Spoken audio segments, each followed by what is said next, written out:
Après l'exposition Héros et merveilles du Moyen-Âge l'an passé, l'abbaye de Fontevraud rend un hommage éclairé à 3 maîtres de l'animation. 3 maîtres ou plutôt un père spirituel et 2 disciples contemporains. Le premier, le français Paul Grimaud, réalisera avec Jacques Prévert le film phare Le Roi et l'Oiseau en 1980. Une œuvre majeure de l'animation made in France qui fascinera les Japonais Miyazaki et Takahata, auteurs des célèbres Châteaux dans le ciel et du Tombeau des Lucioles. Cette exposition raconte l'histoire d'une transmission entre ces 3 réalisateurs.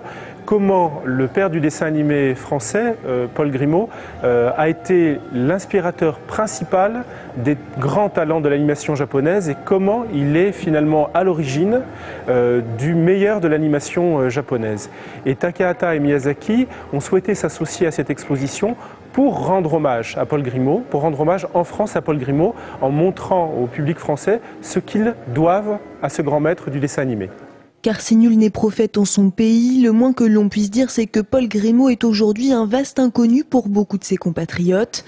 Ce génie du dessin animé disparu en 1994 se lancera au sein des studios Gémeaux à la même époque qu'un certain Walt Disney.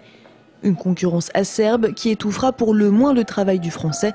Et c'est en 1960 qu'une copie égarée de la première version du Roi et l'Oiseau atterrit au Japon. Une véritable révélation esthétique pour Miyazaki et Takahata qui s'en inspireront.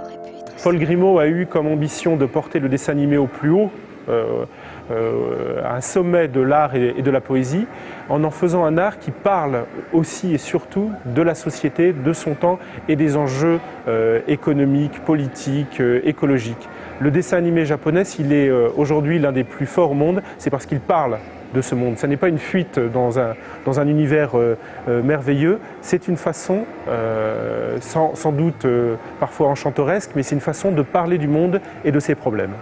3 artistes collégialement sensibles à l'antimilitarisme et aux machines volantes, à découvrir ou à redécouvrir à l'abbaye de Fontevraud jusqu'au 16 novembre.